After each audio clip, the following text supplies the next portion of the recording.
nuyu say téléspectateurs hein say internautes vraiment di nuyu aussi tous les Sénégalais qui sont en train de nous suivre di nuyu nag vraiment spécialement sama président le président Thierno Alassane Sall qui est le président de la République des valeurs réewum Ngor. Alors may def sax benn clin d'œil par rapport à lui actuellement il est en France di def benn tournée au niveau de la France. Alors jóge na sax Belgique hein, parce que Belgique la njëkk a jaar étape Belgique donc rencontrer les militants et les sympathisants. mu nekk étape bu am solo bi mu fa jógee mu def Nice. Alors le 2 incha allah dina def benn waa Nice waa Paris dañ ko defal benn un grand rassemblement. Donc qui va lui permettre mu taxaw ci seen kanam vraiment waxtaan ak ñoom échanger ak ñoom parce que Thierno Alassane Sall du Sénégal rek moo ko soxla mais c'est tout le monde ñoo ko soxla. D'accord. Voilà ensuite may nuyu aussi waa Thiès di beral loxo waa Thiès parce que je suis de Thiès donc je suis un militant de la RV de Thiès nekk le coordonnateur de la cellule de communication bu Thiès département. Alors bu ñu nee Thiès département nag am nañu suñu njiit donc Massamba Diop di ko nuyu su ma jëlee Massamba nuyu ko rek dafa mel ni nuyu naa tous les responsables de Thiès. Merci beaucoup. D'accord aussi muy lu am solo de passage ñuy nuyu aussi donc honorable député Thierno Alassane Sall bu ñu jógee ci loolu tamit monsieur Kassé jàpp naa ne aussi vous êtes responsable politique mais ñàkkul tamit ci wàllu jaar-jaar. Voilà ci wàllu jaar-jaar bon avec plaisir hein bon de manière très résumée rek. man doomu Thiès laa c'est vrai que je suis né à Diourbel mais en fait sama famille ñoo fa nekkoon sama papa enseignant la woon donc après ñu jëlee ko fa indiwaat ko à Thiès mais ñun Thiès lañu dëkk. Alors donc j'ai fait les études primaires au niveau de l'école primaire Thierno Elimane Sall sama koñ Grand Thiès foofu la jàngee dafa étape ba CM1 ensuite dem à Dakar. ñu yóbbu ma à Dakar ci sama rakku papa moom it inspecteur la woon de l'enseignement d'ailleurs moo ma yar donc fa laa defee en fait 1 an rek lañ fa def ñu affecté ko à Dagana ñu dem Dagana def fa 2 ans ensuite ñu delluwaat à Dakar ma continuer samay études moyen cycle moyen hein 4e ensuite ñëw Thiès. Thiès laa defee 3e Château 2. Château 2 ñu duppee ko Mamadou Diaw hein.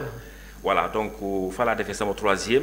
Ensuite dem lycée Malick Sy tase fa ak le président Thierno Alassane Sall.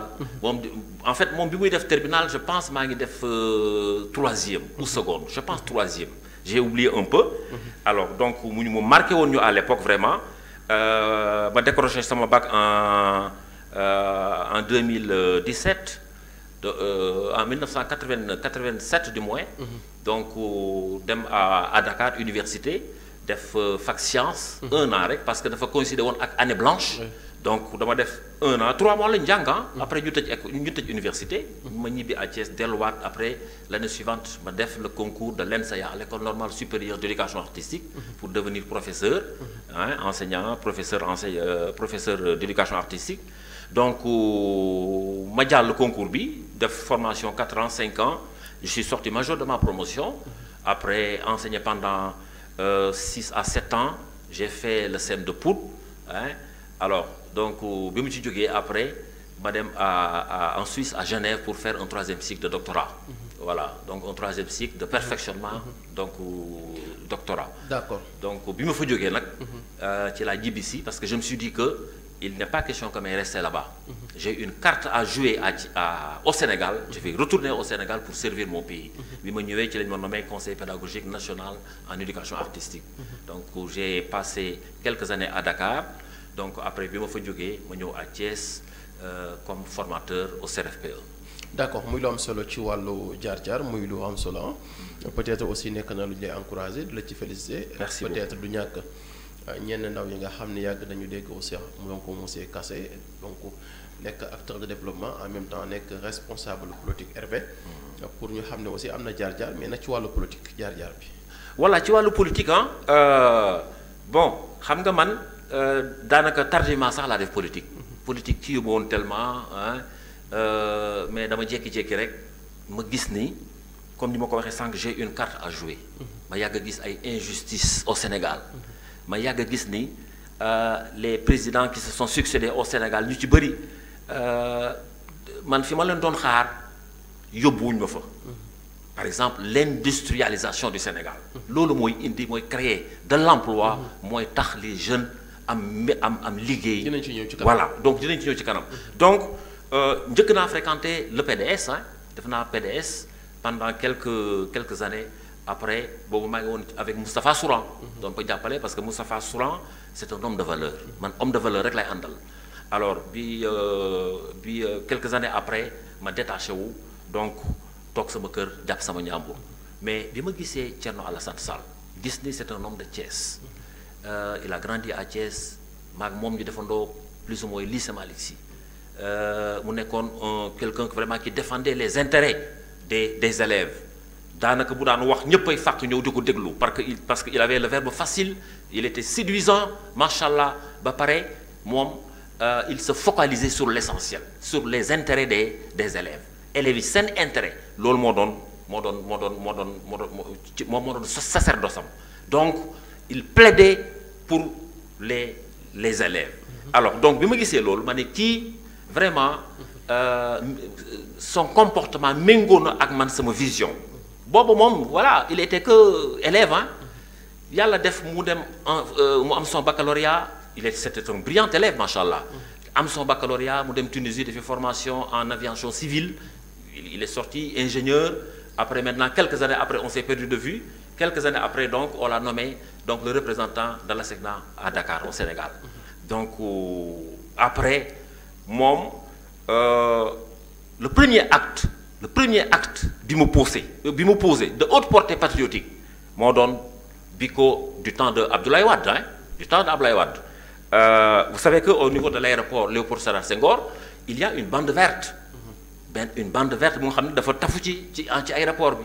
Alors, bande verte boobu, kenn waru ko laal pour des raisons de sécurité kenn waru ko laal alors Abdoulaye Wade bi muy wut deuxième mandat ñu wut son deuxième mandat il a voulu récupérer la bande verte xam nga rek gars yi dañu voilà pour séddale joxe seen i ay barons et cetera le président Thierno Alassane Sall a dit niet cette bande verte là kenn du ko laal parce que cette bande verte là était sous sa responsabilité parce que pour des raisons de sécurité ay avions di wàcc di yéeg hein donc bande verte boobu kenn du ko laal mook le président Abdoulaye Wade ñoom ñaar ba finalement Abdoulaye Wade peut-être moo ko ëpp doole parce que il est président de la République mais il a eu donc cette dignité là de faire face au président Abdoulaye Wade donc finalement mu jël ko affecté ko yóbbu ko Comores il a passé 2 ans là-bas ensuite il est revenu bi mu ñëwee nag il s'est dit que mais man je n'ai rien fait de mal. Au contraire, je défendais mon service, je défendais le Sénégal, je luttais pour l'être humain, n'est-ce pas? Donc pour la cause de l'être humain. Alors donc il s'est dit que donc su ma bàyyee nii daañu ku nga xam ne dafa ramper sur le plan politique dina jël yat dóor ma sans pour autant ma mun a fayu. Alors la réponse que je vais donner mooy je vais faire de la politique. Mais je vais faire de la politique autrement ci la xoolee autour de lui mu gis ni le président Macky Sall avait posé un acte fort bi muy wax ni tout en étant au niveau du PDS au niveau du PDS il voit que il prend un acte il dit que l'autoroute à péage coût bi dafa cher par rapport aux autoroutes à péage qui sont au niveau de l'Afrique de l'Ouest suñu bos moo ci gën a cher. Donc moom il était contre et pourtant il était dans le gouvernement donc il voit que jël na benn position bu courageuse il s'est dit que kon kii sincèrement war naa mun a ànd ak moom donc foofu la ñu defee alliance donc bi Macky Sall bi ñu ko évincé laa ko mën a tuddee parce que bi mu buggee auditer le fils du président Abdoulaye Wade Karim Wade parce que moom la ñu joxoon OCI hein donc bi mu ko buggee auditer le président Abdoulaye Wade dafa ni ah bon sama doom ngay auditer donc voilà la conséquence ñun ñëpp on l'a suivi alors donc mu jëlee mandaam de 5 ans réduire ko ba 1 an donc c'était rek une manière de lui dire que yow jeexal nga fi alors donc Macky Sall le président Macky Sall mu gis ni ñii dañ ko bëgg a humilier il a préféré rendre le tablier il a démissionné voilà purement et simplement et il crée avec ñoom Thierno Alassane Sall donc qui cherchait quelqu'un avec qui s'allier donc ñu ànd créer seen APR def le tour du Sénégal 2 fois yàlla may leen ndam Macky Sall nekk président de la République donc li nga wax lépp dégg nañ ko par rapport ak donc choix bi nga am ak donc Thierno Alassane Sall mais ci sa biir wax dama jéggi léegi nga signalé ko nga ñu donc aussi que li tax nga gën a engagé wu ci wàllu politique mais politique autrement tey le président Macky Sall lu ci bëree bëri nag donc ci bilan Thierno Alassane Sall am na ci responsabilité parce que ñoom aussi ñoo bokkoon même projet kon tey aussi boo leen xawee contrecarré par rapport ak li fi nekk dinañ xaw a jaaxal. Alors foofu damay am contentement pour répondre la monsieur Sylla vous savez que ñoom dañoo woote woon gouvernance sobre et vertueuse. ba tey moo am. non amul. non on n'a pas vu ça non laisse-moi terminer. Gouvernance sobre et vertueuse dañu jël nguur gi rek Thierno Alassane Sall n'a pas été ministre et pourtant c'était lui le coordonnateur des cadres de l'APR. Il n'a pas été nommé ministre dans un premier temps il a été nommé DG de l'ARTP. Il trouve un salaire de 14 millions là-bas 14 millions pour lui ak sans compter maintenant les avantages ay oto ay kër et cetera yu ñu ko bëggoon a jox mu ne yooyu yëpp doy na am naa kër am naa oto à part auto de service bi ngeen may jox loolu yooyu yëpp doy na. il pose un acte très fort il dit que 14 millions moom jom mën na di jël 14 millions di ko dugal di ko yóbbu ci këram di ci dund alors que les Sénégalais sont fatigués ñu ci bëri amuñu lu ñu dundee. Je veux dire que bu ñu añee du ñu reer bu ñu reeree du ñu ndékki et cetera moom muy jël 14 millions di ko dugal ci këram comme ñoo woote woon gouvernance sobre et vertueuse donc il a demandé au président Macky Sall que l'on réduise les salaires des DG parce qu'il n'y avait pas que lui seul hein.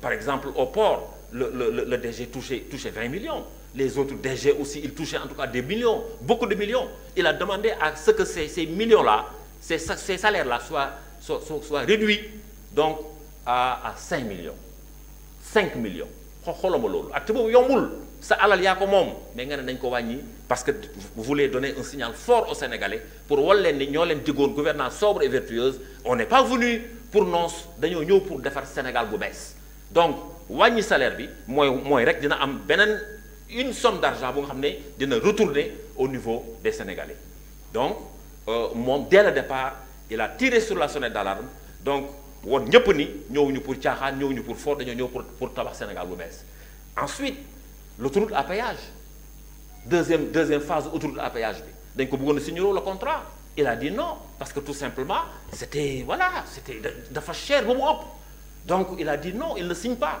parce que nit ñi dañu yaakaar ni. est-ce que boobu droit aussi am na ko parce que nag bu ñu fàtte ni que le président Macky Sall parce que souvent dañuy seetlu lépp seen côté communication vous parlez que bañ ñee ko signer moo waroon a signer donc en même temps aussi wàññi na fa salaire yooyu yëpp d'accord mais est-ce que tamit parfois ci doxalin bu Thierno Alassane Sall mënul xaw a am tuuti loo xam ne dafa mel ni sañ-sañ parce que nag le président Macky Sall est élu et en même temps Thierno est nommé.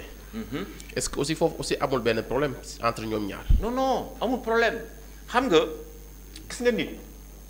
même buñ la joxee ay responsabilités étatiques buñ la bëggee defloo lu nga xam ni des choses yu nga xam ni qui vont xam nga dans le sens contraire des intérêts des Sénégalais franchement bu fekkee ne yow nit nga da nga accepter ce poste-là pour aider le Sénégal da nga war a wax lii man du ma ko def. Vous dégagez vos responsabilités sa dàq da xañ na ci buñ la ci dàqee nga dem sa yoon avec les honneurs.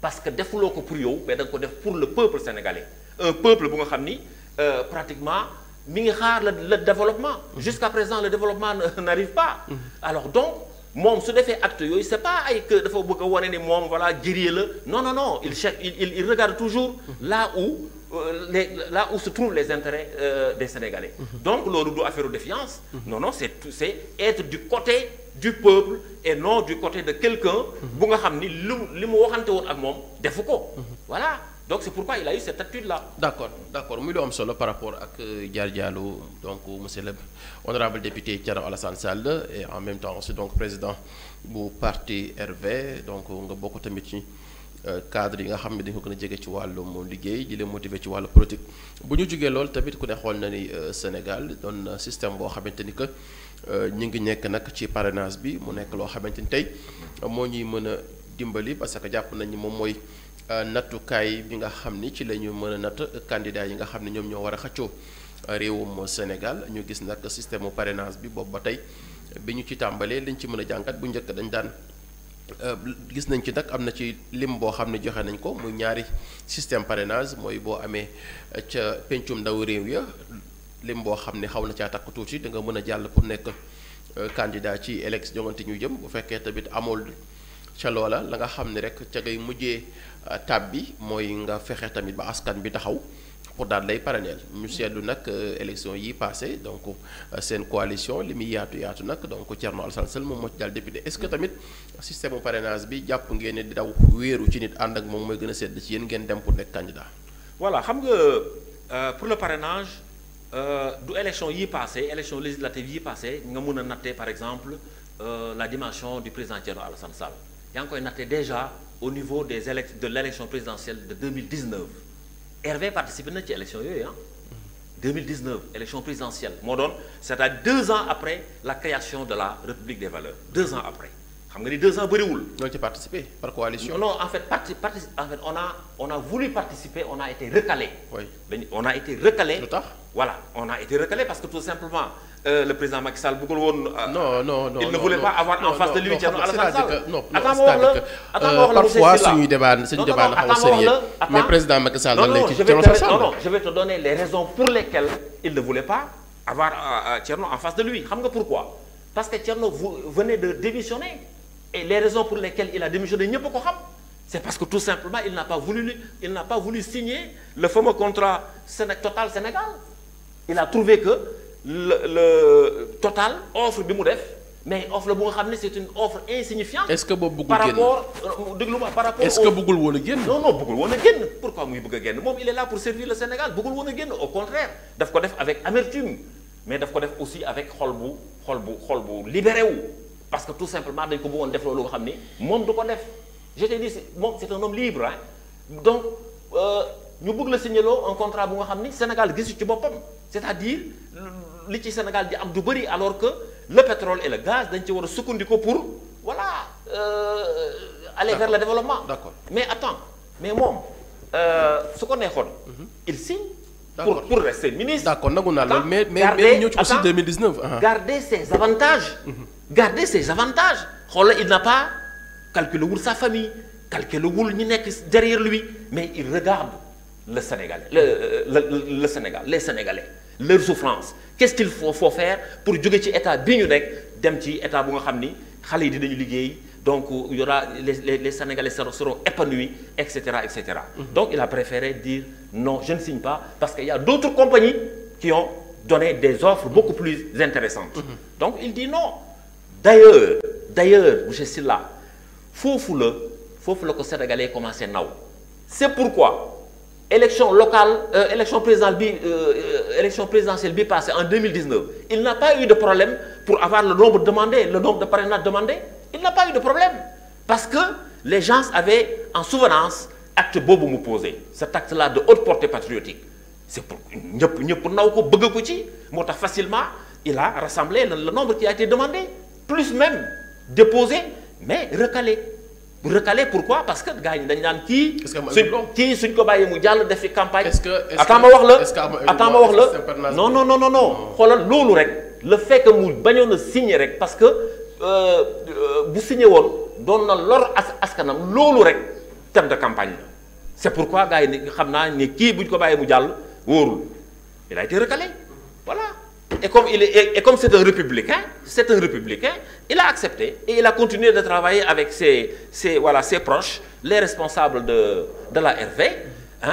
Mu dem élection législative, élection locale yi passée, vous avez vu les résultats qu'il a obtenus. Les résultats. Ouais, mais demal Thiès Ouest, commune Ouest. Non, damay joxe rek exemple. Ouest, on est classé 2e là-bas. 200 voix moo ñu tere gagner la mairie Ouest. 200 voix. 200 voix bëriwul. Il est parti seul pratiquement. Il a gagné les centres les plus importants pratiquement. D'accord mais Thierno Siré Aliba attends monsieur Sylla. non may ma àggali foofu rek. y a deux réalités yu wute may ma àggali tuuti rek. xoolal monsieur Sylla Idrissa Seck nga xam ni Thiès moo ko moomoon. pendant des années il gagne avec facilité. Qu'est-ce qui s'est passé? Par l'aide d'Habib Kane. Thierno Alassane Sall a gagné le centre et le bureau de vote. Habib Kane non Habib Kane daa ñëw bokk si dafa ñëw jàppale ko mais Thierno li mu liggéey à Thiès li mu liggéey à Thiès est-ce que sans président Habib Kane que Thierno Alassane Sall mën na gagner Malick Kaïré. mais si même sans Habib Kane Thierno dafay gagner mais Habib attention au niveau de Malick Kaïré attention mais c'est au niveau de Malick Kaïré on a des responsables de grands responsables de la RV qui avaient mouillé le maillot. Sans Habib Kane nous on allait gagner. Est-ce que on allait gagner on a les Rawane Seck on a les ak ñi nga xam ne ñoom Silla ah ñoom Youssou Ndiaye et cetera on a beaucoup de responsables yoo xam ni qui ont mouillé le maillot donc avec Habib Kane et sans Habib Kane on allait gagner. monsieur Kassé c'est-à-dire que li ma jaaxal mooy xam nga le cas de Randoulène ku ne xam na ne aussi centre la boo xam ni Idriss Seck daf ko soxla parce que aussi foofu lay voté Malick Kaïré. oui si vous me dites que les élections yi nga xam ni moom mooy locales yi yéen da ngeen ko gagné parce que donc Thierno Alassane Sall moo fa liggéey bu am solo ñu gis législative ngeen ñàkk ko. bi ngeen àndee Habib non attends bi ngeen àndee Habib da ngeen a gagné. sans Habib ngeen perte. kon aussi foofu. non bu lecture bi du foofu xam nga législative bi nan la demee. législative c'est les coalitions. coalition Yewwi les gens. damay résumer local attends. non damay résumer local coalition la c'est-à-dire coalition la mais aussi da ngeen dem seen turu parti. dañu dem non du c'est des personnalités individuelles ñoo ñëw appuyer tout simplement. voilà non on est parti seul. ils sont venus rek. lan mooy coalition nous prêter main forte. lan mooy coalition ils sont venus nous prêter main forte xam nga coalition mooy booy xool. lan mooy coalition. parti mooy ñëw fekk si la doole bi yaatu. ngand ak ay mouvement wala ak ay mouvement mais ay individualité yooyu on ne peut pas parler de de coalition. par contre. kon da nga bëgg a signaler que élection yi nga xam ne jàll na. muy les élections locales que da ngeen a ànd ak ñoo xam dañuy ñëw pour vous accompagner mais pas aussi ñu am mbooloo. non am nañu mbooloo je ne dis pas que amuñu mbooloo non am nañu mbooloo peser nañu peser nañu de leur poids. non je reconnais peser nañu de leur poids mais je veux dire que sans eux résultats yi ñu am moom la ñu am. parce que loolu le président Thierno Alassane Sall moo ko liggéey. d'accord c'est Thierno dafa am relation bu particulière avec les Thiessois. très sincèrement Thierno qu'est-ce qu'il n'a pas fait pour les Thiessois. kan moo dugal Mbour 3 Mbour 4 kan moo fa dugal électricité kan moo fa dugal ndox kan moo bi mu nekkee ministre des infrastructures vous allez me dire que il doit le faire parce que il est ministre de la République mais toutes les routes que vous voyez là moom moo ko fi defar toutes les routes là yu bees yi nekk à Thiès moo ko fi defar. nguuru Macky Sall regarde non waaw le bâtiment du lycée Malick Sy moo ko defaraat de A à Z. par le biais du président. non avec ses partenaires propres boobu fekk na mu décroché. lycée Malick Sy le bâtiment E fekk na mu génn ci gouvernement bi yàggul tellement il a refait le bâtiment E avec des partenaires n'est-ce pas je ne veux pas faire de la pub mais avec des partenaires il a refait ça les école primaire Ahmadou Thiam bi nekk HLM Route de Dakar fu nga xam ne jaar na fa jànge na fa mais da koo defaraat. d'accord ak yeneen sans compter maintenant pour wax la rek relation bi mu am ak les Thiessois Leket fii la juddoo Leket Thiès la juddoo. moom moo gis ni les femmes elles sont là désœuvrées amuñu lu ñu def mu ne leen organisez-vous en groupement ma leen di jàppale pour que ngeen di def seen yi avec te loolu il faisait ça à partir de sa poche c'est pas l'argent de l'État Thierno Alassane Sall beneen dimension la da daan jël salaire am teg ko ci table bi jël lu mot 1 million wala 1,5 million xaajale ko distribuer ko les femmes. d'accord voilà. loolu lépp d'accord loolu lépp am na solo mais nag système parrainage bi ci la ñu nekkoon léegi. oui parce que donc foog nga am 2000 lu toll aussi ci 7 régions bien 8 régions su ma juumul ni ñu ko waxee. loolu mooy tax aussi nga mën a candidat pour les élections donc. 7 donc pour les élections présidentielles. mais est-ce que tamit jàpp ngeen que raison bu ne mën ngeen fa am 2000 parrainage parce que nag bu ñu calculer la nga xam ni moom ngeen am ci élections yi passé législatives yi bu fekkee moom mooy seen sondage. ba Thierno Sène moo ci jàll comme député est-ce que tamit bu fekkee loolu ngeen yaakaar comme parrainage Thierno Alassane Sall est-ce que daw laa ko ànd ak yeneen candidats yi def coalition du gën a sedd ci moom. mais monsieur Sylla ndagam Thierno Alassane Sall au niveau de l'élection présidentielle de 2019 la am ba am réserve la motal ba am réserve. mais pourquoi jàllul.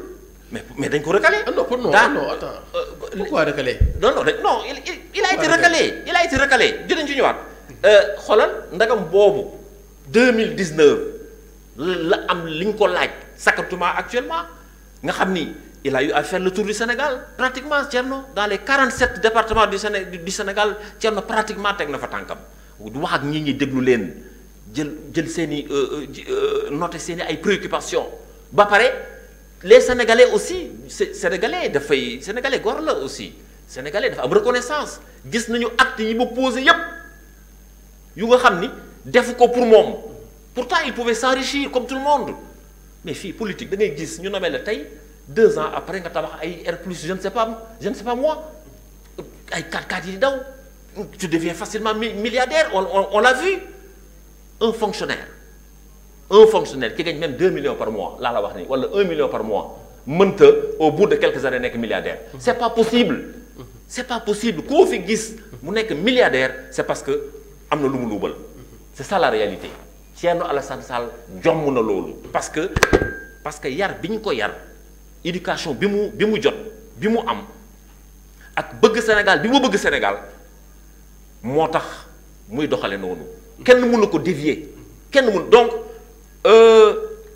kóllëre boobu am ci digganteem ak les Sénégalais de manière générale moo tax on n'a pas eu de problème ci parrainage bi ñun mootal nañ bu yàgg suñu réserve sax dépassé nañu sax suñu réserve li ñu waroon am ci réserve dépassé nañ ko on n'a pas eu ce problème ba pare Thierno Alassane Sall dama lay wax ni c'est un ingénieur qui a fait une formation en aviation civile moom li ñu naan organisation et méthode loolu ñu jëlee ci moom je rends hommage aux équipes techniques les équipes techniques qui sont chargées du parrainage à Thiès à Dakar et toutes les autres équipes techniques du Sénégal yi nga xam ni ils sont là nuit et jour pour faire le traitement n'est-ce pas du parrainage di ko def vraiment avec intelligence mais avec professionnalisme maa ngi leen di rendre hommage parce que yombul tous les jours nga nekk siège di liggéey de 10h à 20h wala 21h tout ça pour que rek lépp jaar yoon sincèrement maa ngi leen di rendre hommage. d'accord est-ce que tamit bu ñu xoolee. parce que tamit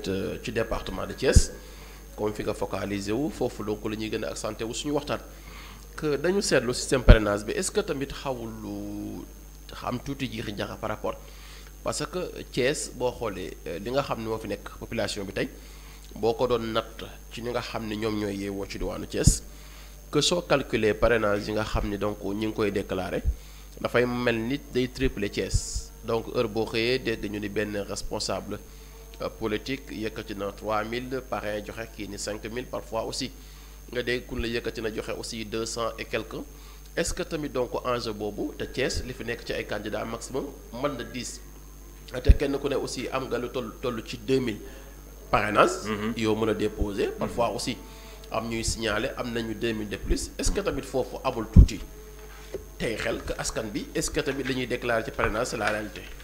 xam nga am na ci parmi les candidats ñu nga xam ne dañu def trafic d'influence c'est-à-dire c'est des ay kii la ay jeux la voilà pour wane ni ñoom matal nañ ko yàgg donc amuñu problème boobu quoi pour que ëllëg peut-être bu ñu leen recalé peut-être ñu mun a am lay je ne sais pas mais ñun xam nga man li ma xam mooy ñun matal nañu ñoo ngi dolli nag mais dama bëgg a attirer sa attention monsieur Sylla parrainage bi nii ñu koy doxalee ñun ànduñu ci ànduñu ci vous savez que parrainage bi daanaka le président Macky Sall da ko forcé woon puis da ko indi teg ko CEDEAO ne ko baaxul société civile ne ànduma ci population Sénégal ne àndu ci et cetera mais il a foncé dugal ko voilà donc finalement les gens ont suivi maintenant xoolal problème yi am ci parrainage bu nga xam ni yow le fichier amuloo ko on nous dit que au Sénégal pratiquement il y a 6 millions d'habitants yu nga xam ni 6 millions de Sénégalais ñoo ne ci fichier n'est-ce pas booy xool ñiy voté ay 3 millions et quelques la ñu alors donc yow amuloo le fichier boo amul le fichier monsieur Sylla nan ngay xamee ñiy voté mun na ko xam ensuite deuxièmement le logiciel bi nga xam ni dafa am ni ñu ko paramétrer nan lañ ko paramétrer xamuñu ko on ne sait pas yow bu ñu la recalé luñ lay wax cause bi mooy autre motif mooy lan c'est vague doo xam donc ñun ñi ngi dañu ñaan yàlla may le président Thierno Alassane Sall mu nekk président de la République su ko nekkee lii yëpp on va régler ça il va regrouper tous les acteurs politiques ñu toog ñu waxtaan xool ban formule moo baax pour le Sénégal c'est vrai on a 300 et quelques partis ça fait beaucoup lu bëri la mais quand même on peut trouver toujours un terrain d'entente pour am formule bi gën a baax